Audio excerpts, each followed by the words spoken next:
prepare seu coração para uma palavra que pode mudar o rumo de sua vida, pois tenho certeza que Deus irá falar contigo. Fique até o fim e não se esqueça de comentar sobre a mensagem. Deixa seu like e compartilhe. Abra comigo aí, 2 Coríntios 4:18, o texto que eu li, o 18. Leia aí o 18. Portanto, não nos atentamos nas coisas que se veem, mas as que não se veem, pois as que se veem são temporárias, porém as que não se veem são eternas. Amém? As que não se veem são eternas. Vamos lá.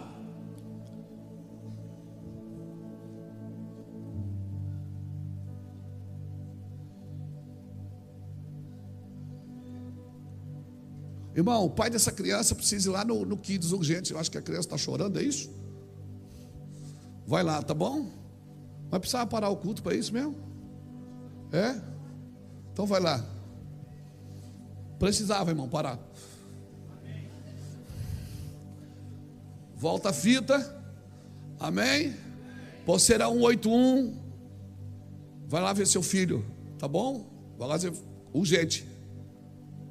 Por favor. Paulo diz que nós devemos o quê? Atentar nas coisas que se veem, mas as que não se veem, pois as que se veem são temporárias, mas as que não se veem são eternas. Então, coisas temporárias, e nós estamos atentando para as coisas temporárias, irmãos. Muitas notícias hoje que vão para o jornal, vira lixo amanhã, o jornal vai para o lixo amanhã tem mais notícia ruim nele, e nós vamos atentando só para as coisas temporárias. Amém? Uma atitude não define quem você é. Estraga a sua vida, pode marcar, você pode, mas não define quem você é. Um dia Noé tomou um porre, mas Noé não era um bêbado. Um dia Abraão mentiu, mas Abraão não era um mentiroso. E nós temos a prática e a facilidade de julgar as pessoas pelo quê? Por uma prática. Porque nós atentamos para as coisas temporárias. Há 10 anos atrás você ouviu uma história, e quem sabe essa pessoa mudou. Quem sabe aquela pessoa que te fez mal um dia, hoje está diferente. Mas nós não conseguimos, nós não seguimos o curso. E o Senhor está dizendo: para de contemplar coisas temporárias e comece a contemplar coisas eternas. O Senhor está corrigindo a nossa maneira de ver. E esse é o trabalho das trevas, irmãos, é gerar cegueira. Por isso que aqui no capítulo 4 e o versículo 4, Paulo diz assim: nos quais o Deus deste século cegou o entendimento dos incrédulos, para que não lhe resplandeça a luz do evangelho da glória de Cristo, que é a imagem de Deus. Nós precisamos enxergar, irmãos. Nós precisamos enxergar. Nós precisamos olhar para a nossa vida e não parar no tempo. Quando eu era menino, eu pensava como menino, eu agia como menino, mas agora eu não sou mais menino. Nós precisamos amadurecer, crescer, ir para cima, ir para frente. Amém, irmãos? A minha oração é que Deus abra os nossos olhos espirituais e a gente tenha esperança na eternidade, e mais, tenha esperança em pessoas. Que nós possamos olhar para as pessoas e ver como que Deus vê essas pessoas, e não como a gente acha que elas são. Não precisa levantar a mão. Não precisa. Quantas pessoas que você não gostava delas até conhecê-las de perto? E quanto que você gostava e depois conheceu de perto? Por quê? Porque essa é a nossa maneira de ver temporariamente. Mas Deus não se move assim, irmãos. Deus é um Deus eterno. O plano dele é eterno. Sua vida é de 60, 70, por sua robustez 80, o que passar disso é canseira. Tomara que você chegue aos 100, glória a Deus. Mas a sua vida não termina nesses anos contados. A sua vida é eterna, amém? O que você está fazendo aqui nesta terra é um vestibular para a eternidade, para viver eternamente com Deus. Irmãos, na primeira vinda na primeira vinda de Cristo, a cegueira veio em parte, ela veio só para Israel, na velha aliança. Agora a cegueira está operando em parte sobre a igreja, a nova aliança. Então nestes dias, por favor, temos que procurar ver segundo a perspectiva de Deus. Quando Deus olha para esse homem, o que é que ele vê? Quando Deus olha para essa mulher, o que é que ele vê? Eu já falei aqui inúmeras vezes. Isaías só havia problema até Deus trazer ele para o trono. Quando Deus trouxe ele, ele viu que toda a terra estava cheia da sua glória. A mesma terra que Isaías amaldiçoava, Isaías disse: toda a terra está cheia da sua glória. A mesma terra que Isaías amaldiçoava. Você está me entendendo, irmãos? Procure saber as coisas que são eternas. Seu filho é eterno, sua família é eterna, sua vida é eterna. Não vai terminar assim. Diga para alguém que está do seu lado: não vai terminar assim. As coisas visíveis não são mais importantes, e sim as que são aparentemente visíveis. As invisíveis, a Bíblia diz que o visível foi feito pelo invisível. Então o que é que tem mais valor, irmão? O visível ou o invisível? E nós precisamos entender esse princípio. Quando algo está morrendo é porque algo está nascendo. Amém? Quando algo está morrendo é porque algo está nascendo. Escreve isso aí porque você vai ver isso. Quando algo está morrendo é porque algo está nascendo. E sempre que Deus remove algo é porque Ele quer melhorar o padrão, restaurar o padrão. Deus tem um padrão, e o padrão não é meu. E toda vez que eu saio do curso, que eu saio da linha, Deus vai lá e renova. Deus não tem um plano B para você, Ele só tem um plano A. Deus não acordou de manhã e disse: eu vou fazer isso com o João. Se o João se der errado, eu faço outra coisa. Não! Deus tem um plano para você, um plano eterno para você. Salmo 139, verso 16 e 17 diz que Ele escreveu sobre mim no seu livro, sem que nenhum dos meus dias existisse. Pastor, mas por que eu tive que passar tanta luta?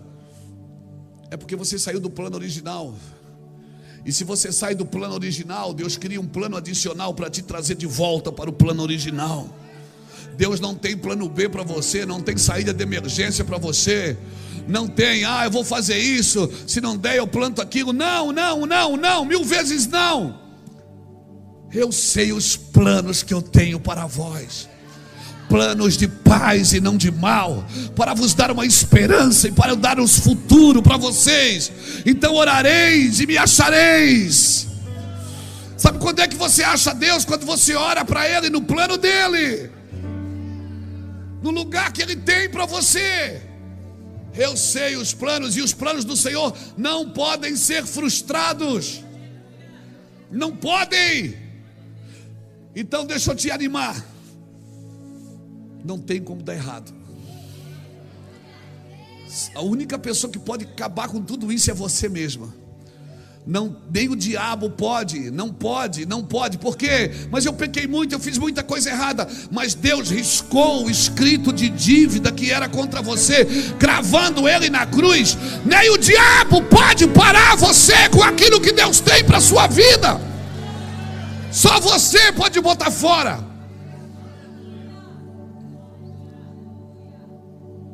Esta leve e momentânea tribulação, eu estou com esperança no Brasil, eu estou com esperança na igreja. Só que a minha perspectiva não está em Brasília, está na eternidade.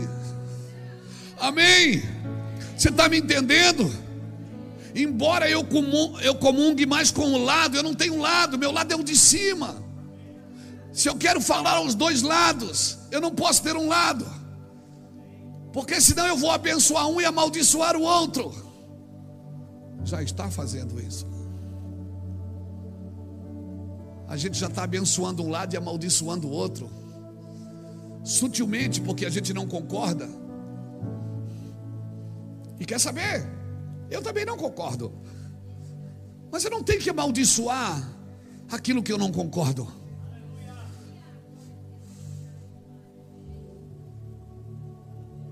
Porque aquele homem que matava crente, chamado Saulo de Tarso, ficou cego. E agora Deus vai lá e fala para Ananias, um homem simples, humilde, Que a primeira, eu acho que é a única vez que a Bíblia fala dele. Acho que mais uma vez a Bíblia fala dele. Deus vai lá e diz assim: Ananias, vai lá na rua, lá tem um homem chamado Saulo de Tarso. Quando Deus fala o nome, Ananias, não vou não. Vai, Ananias, ele está te esperando. Eu já falei para ele que você ia. Deus nem falou com Ananias, já avisou Paulo que um homem lá ia orar por ele. Vai lá, Ananias, ora por ele. Aí Ananias começa a pregar para Deus. Quantas vezes a gente quer ser mais santo do que Deus? Quantas vezes a gente quer convencer a Deus que a nossa ideia é melhor do que a dele? E Ananias diz: não, Senhor, o Senhor não conhece esse homem. Não, o Senhor está equivocado. Esse homem mata crente. Aproveita que ele está cego e mata ele. Mata ele, mata a família dele. Esse homem é um infeliz, miserável. O Senhor disse: Ananias, não discute. Eu vou ensinar para ele algumas coisas. Mas Senhor, ele mata crente. Não, Ananias, não vai matar mais. Ele está cego agora, mas eu vou abrir os olhos dele. E quando eu abrir os olhos dele, ele vai ter uma nova perspectiva da vida. Ele vai começar a amar pessoas que ele nunca amou. Ele vai começar a servir pessoas que ele queria destruí-las. É isso que o Evangelho faz com você, querida. O Evangelho é naturalmente sobrenatural, meu irmão. O Evangelho é poderoso. As coisas visíveis não são tão importantes. E nós precisamos entender os princípios. Quando algo está morrendo, algo está nascendo. Mas nós costumamos só chorar por aquilo que está morrendo. Quantas vezes o Senhor deve ter dito a Samuel: até quando tu vai chorar por Saul? Até quando? Eu já tenho Davi. Saul escolheu o caminho dele. Qual é o teu trabalho? É interceder. O teu trabalho é interceder, irmãos. Eu não posso querer que ninguém se perca. Eu não posso me alegrar quando alguém se perde. Porque se Deus tiver que fechar uma igreja para mim encher, isso não é evangelho. Se Deus tiver que tirar um pastor do púlpito para botar outro, isso não é evangelho, irmãos. Deus quer nos expandir. Se Ele tiver que nos dividir para nos expandir, então isso não é evangelho. Não é. Bota aqui para mim 2 Samuel capítulo 12, versículo 15 a 19. 2 Samuel 12, 15 a 19. Bota aqui para mim. Então Natã foi para sua casa, e o Senhor feriu a criança que a mulher de Urias dera à luz a Davi, e a criança adoeceu gravemente. Espera um pouquinho. Então Natã foi para sua casa, e o Senhor feriu a criança que a mulher de Urias. É tão interessante que ela teve um filho de Davi, mas Deus está dizendo que ela era mulher de Urias. Isso é para outro dia. Culto de casais. Buscou Davi a Deus pela criança. Jejuou Davi, e vindo passou a noite prostrado em terra. Então os anciões da sua casa se achegaram a ele para o levantar da terra, porém ele não quis e não comeu com eles. Ao 7º dia morreu a criança, e temiam os servos de Davi informá-lo que a criança era morta, porque diziam: eis que estando a criança ainda viva, lhe falávamos, porém não dava ouvido à nossa voz. Como pois lhe diremos que a criança é morta, porque mais se afligirá? Ou seja, ele vai ficar mais brabo ainda. Viu, porém, Davi que seus servos cochichavam uns com os outros, e entendeu que a criança era morta. Pelo que disse aos seus servos: é morta a criança. E eles responderam: morreu. Vamos botar o 20, vamos até o 24.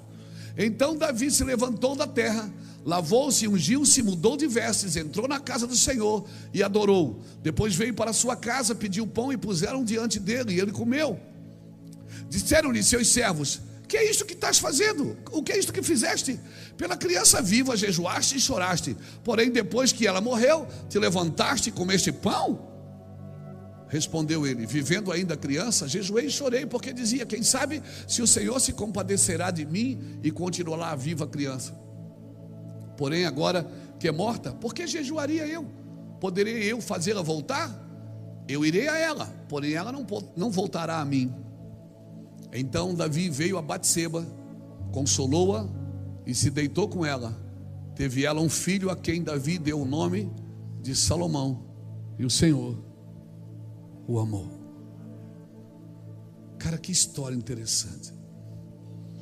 Davi pecou com Batseba, você conhece a história. Eu não vou me deter à história. E aí a criança nasce, e a Bíblia diz que Deus feriu a criança. Davi ora, jejua, 7 dias sem comer.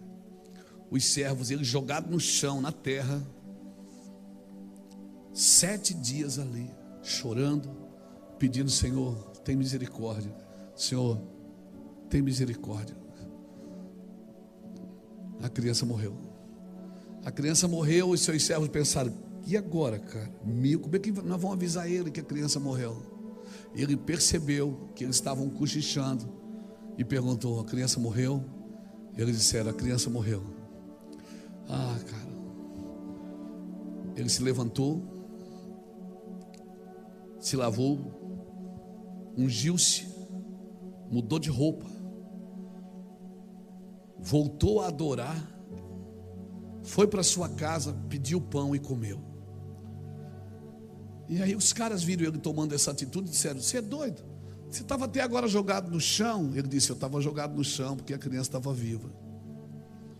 Só que agora foi assim que Deus quis. Sabe quando eu entendo que é assim que Deus quer, sabe o que eu faço, irmão? Eu paro de chorar por aquilo que está morrendo. Eu paro de chorar por aquilo que está caindo e digo: Deus quer mudar isso. E ele se lavou, ele se ungiu, ele voltou para adorar o Senhor, foi para casa, comeu, se deitou novamente com a sua esposa a cabo de dias. Ela teve outro filho e agora a história era diferente. Deus o amou. Sabe o que eu aprendo aqui? Que alguns de nós temos que parar. Estou pagando um preço para Deus fazer. E se Deus não quiser fazer?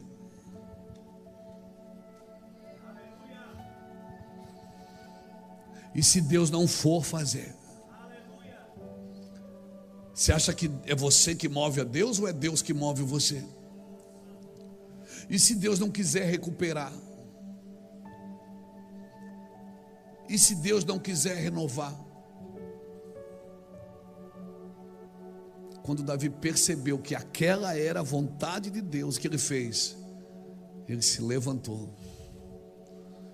Ele foi lá, tomou um banho, 7 dias sem tomar banho. Ele se ungiu com óleo, se separou de novo para Deus. Entrou e adorou o Senhor.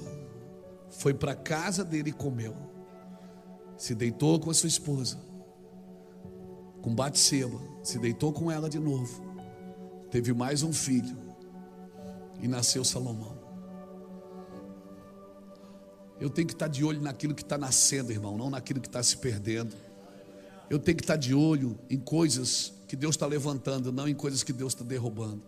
Porque se essa é a vontade de Deus, eu não posso lutar com os meus sentimentos, com as minhas emoções, contra uma coisa que Deus não quer.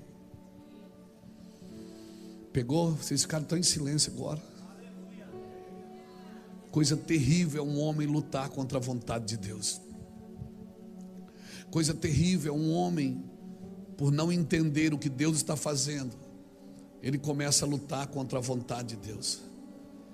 Os discípulos, eles não conseguiram discernir a Cristo como Filho de Deus. Por quê? Porque Jesus tinha acabado de dizer: eu vou morrer e vou ressuscitar no 3º dia. Mas só que os discípulos não queriam que Jesus morresse. Estava indo tão bem o ministério, estava tudo tão lindo, tão maravilhoso. Às vezes, por não entender a vontade de Deus, a gente não permite Deus fazer. A gente não permite Deus lutar e a gente sofre. Sofre por quê? Porque às vezes a gente quer uma coisa que Deus não quer para a gente. A gente quer uma coisa e Deus não quer. Então o que eu faço? Você ora com consciência. Você se lava pela palavra, você se unge com a unção. Você entra e continua adorando. O Senhor me deu, o Senhor me tirou. Bendito seja o nome do Senhor. Esta leve e momentânea tribulação não está para se comparar com o eterno peso de glória. Por que é tão difícil? Porque nós limitamos a Deus somente nas nossas necessidades. E às vezes Deus está dizendo: eu quero mudar você. Eu quero levar você para um outro ambiente, para um outro nível, para um novo lugar. E as coisas começam a desmoronar ao seu redor. Você fica: mas por que está acontecendo isso? Deus está dizendo: sou eu. Eu estou mudando o cenário para você. Eu estou mexendo com você nesse lugar. E a gente tem dificuldade, porque quando as coisas não contribuem, quando a gente ora uma coisa e acontece outra, quando a gente pede algo e acontece outro, e a gente não está entendendo que Deus está nos treinando para aquilo que está por vir. Levante sua mão assim comigo. Eu quero declarar, meu lindo, que você vai entrar numa percepção com Deus tão linda, tão maravilhosa, que você vai entender, amém? Que você vai entender coisas que Deus está fazendo. Entenda, Deus está corrigindo nossa maneira de vê-lo. Deus está corrigindo a nossa maneira de enxergá-lo. Deus está corrigindo a nossa maneira de vê-lo e a nossa maneira de enxergá-lo. Quando algo está caindo, é porque algo está sendo levantado. Quando algo está caindo, algo está sendo levantado. Então pare de chorar por coisas que estão caindo. Deus está dizendo: eis que vou fazer nova todas as coisas eu vou fazer. Aleluia. Isso não vai parar você. Isso não é o fim. O que você pensa que é o fim não é o fim, é só o começo. Não crie uma falsa linha de chegada para achar que já chegou. Não chegou. Estamos correndo a carreira que nos está proposta. E aí sabe o que acontece? A Bíblia diz que a bênção que tardia faz adoecer o coração. A gente vai ficando doente porque a gente não recebe aquilo que pede. A gente não recebe aquilo que pede. A gente não recebe aquilo que pede. Não acontece o que eu estou pedindo. E a gente esmorece e para. E a gente diz assim para a gente mesmo: para que orar?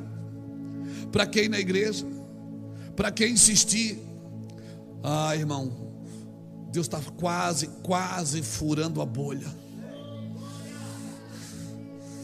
O que eu tenho que fazer? Insistir. Não deu, Senhor? Não deu.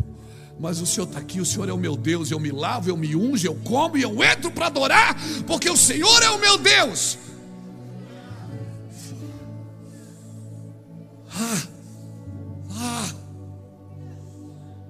Perseverança.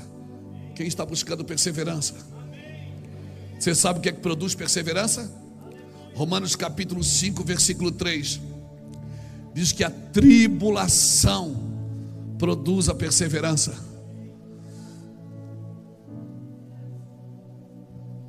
Produz a perseverança. A perseverança produz a experiência. A experiência produz a esperança. E a esperança não traz confusão, porque o amor de Deus é derramado em nossos corações. Quem está buscando perseverança? Ah, você quer ser perseverança sem tribulação? Quando a tribulação vir, não foque nela.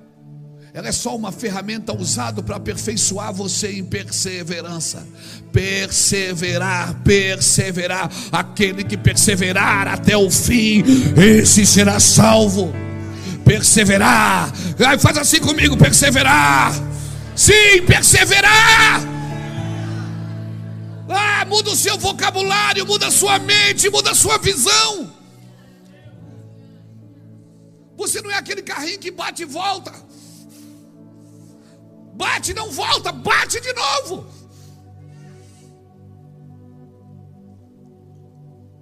Vai de novo. Até romper, irmão.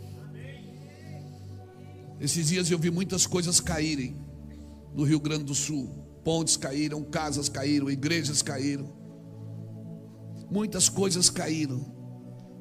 E eu chorei, irmãos. Nós estávamos chegando nos Estados Unidos, eu e Iraci, fomos surpreendidos com a notícia no aeroporto.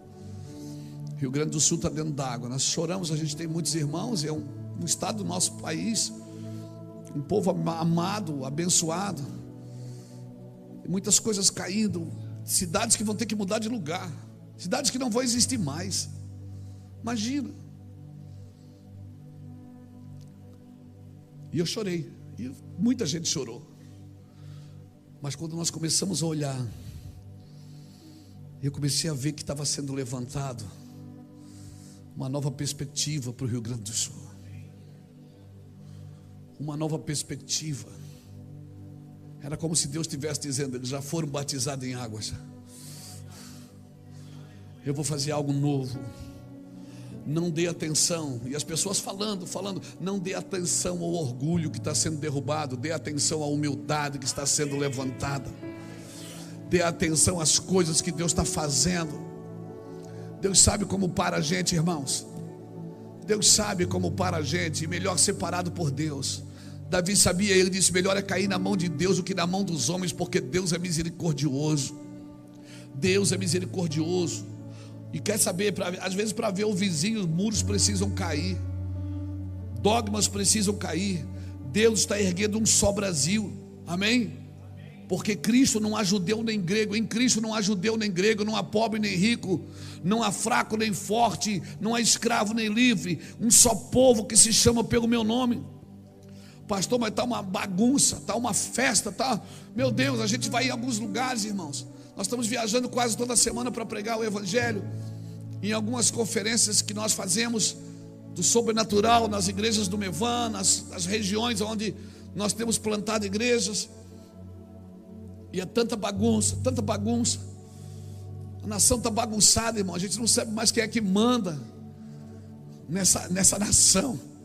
A gente não sabe mais quem é que governa essa nação. Quais são os três poderes. Eles não comunicam mais entre eles. Aí eu vou ler o 2 Reis, capítulo 22. Quando eles estão fazendo uma reforma no templo. Quando Josias acha o livro no meio da bagunça. Eles estão lá no templo restaurando, reformando, e de repente ele acha o livro da lei no meio dessa bagunça, no meio dessa desordem. Porque toda vez que Deus vem e bagunça, irmão, é porque Ele quer que a gente encontre algo. Deus quer que a gente encontre algo. Então eu quero encorajar você a olhar corretamente. Porque a nossa vida pode estar uma bagunça, o nosso lugar pode estar uma bagunça. Talvez você está olhando, a idade está chegando, está passando o tempo, e parece que você não adquiriu nada, não fez nada sólido. Meu Deus, você vai viver eternamente, por favor. Acorda, tem uma perspectiva eterna. Você está olhando para a sua desordem, e Deus está querendo trazer ordem na sua desordem. E Deus está dizendo: eu quero mudar a sua visão. No meio da bagunça, Josias achou o que podia organizar a nação. No meio da bagunça, o rei Josias achou o livro da lei. Pegou o livro da lei e começou a ordenar a nação, até fazer a Páscoa de novo. Então, por favor, chega de colocar coisas sobre Cristo, sobre a igreja de Cristo. Muitas desordens, muitas bagunças que foi nós que geramos, irmãos. Com as nossas perspectivas momentâneas, a gente se move por circunstância, e Deus está dizendo: não, se mova por uma palavra eterna. Se mova por uma palavra eterna. Eu termino aqui. Tiago, capítulo 1, versículo 1 e 2. Olha o que diz Tiago. Servo de Deus e do Senhor Jesus Cristo, as 12 tribos que se encontram na dispensação, saudações. Meus irmãos, tende por motivo de toda alegria o passar por várias provações, sabendo que a provação da vossa fé, uma vez confirmada, produz perseverança. E a perseverança deve terminar a sua obra, diz a minha tradução.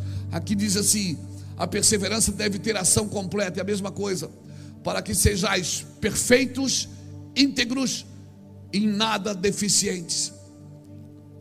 A minha tradução diz: maduros, completos, não tendo falta de nada. Então tende por alegria. o passar por provações, sabendo que a prova da vossa fé desenvolve a perseverança, e a perseverança deve terminar a sua obra. Posso pedir uma coisa para você? Não fica dizendo que os dias são maus, não fica dizendo, está muito difícil, vai ficar pior, você não viu nada ainda, vai ficar muito pior, mas os amigos de Deus vão ficar melhores, os amigos de Deus vão ter mais fé, mas o mundo vai ficar pior, muito pior. Jesus prometeu, ele fala duas coisas importantes. Ele diz que se por multiplicar a iniquidade, o amor de quase todos esfriaria. Já está acontecendo. O esfriamento do amor, irmão, é muito grande. E outra coisa que ele perguntou, ele disse: e quando o Filho do Homem voltar, ele achará fé na terra? Fé e amor, irmão, são duas coisas que nós precisamos lutar nesses dias. Fé e amor. Então eu quero declarar para você que nessa noite, não deixa o amor esfriar, irmão. Não deixa a fé acabar, irmão. Tenha fé. Amém?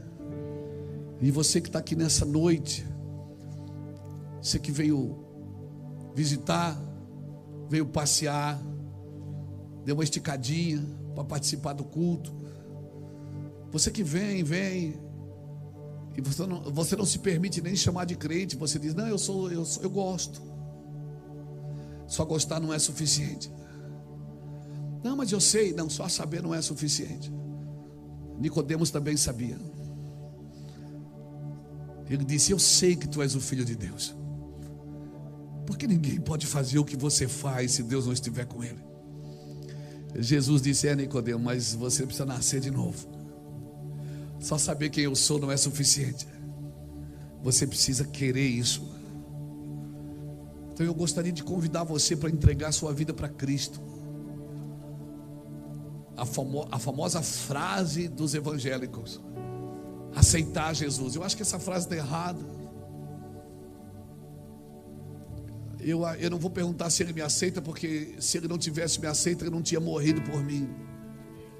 Amém? Se ele não tivesse me aceito, ele não tinha morrido por mim. Então eu quero perguntar para você, você que está aqui nessa noite, se você deseja entregar sua vida para Jesus.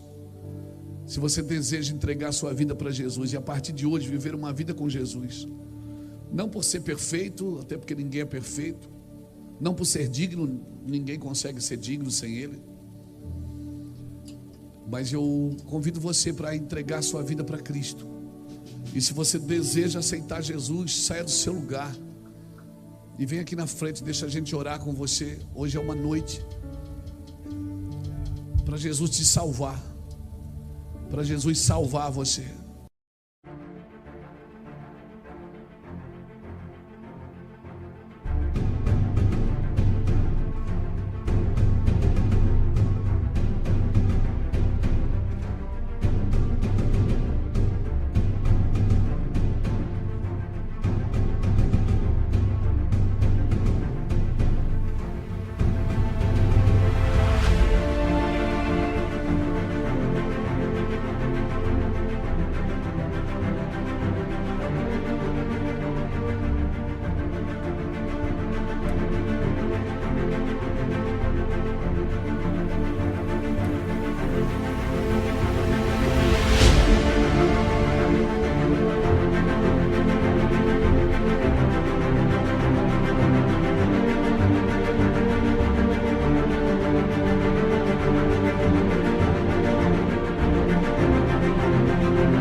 E se você quer isso, quer a partir de hoje começar uma caminhada com Cristo, parar de olhar para a sua vida e só ver derrota, só ver problema, porque problema e derrota todos nós vamos ter e vamos viver. Mas eu quero convidar você para entregar a sua vida para Cristo e a partir de hoje começar uma caminhada com Jesus. Se você quiser, sai do seu lugar agora e vem aqui na frente, me deixa orar com você. Assim Jesus, na frente de todo mundo, na frente de todo mundo. Hoje é a sua noite. Você pode.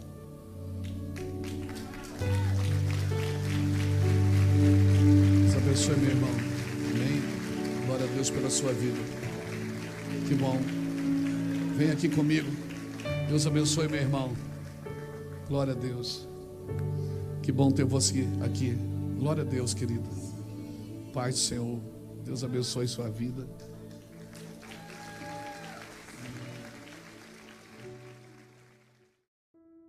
A paz do Senhor, meus irmãos. Gostou da mensagem? Deixa seu like e compartilhe. Veja outras pregações que preparei para você. É só clicar no link e Deus o abençoe.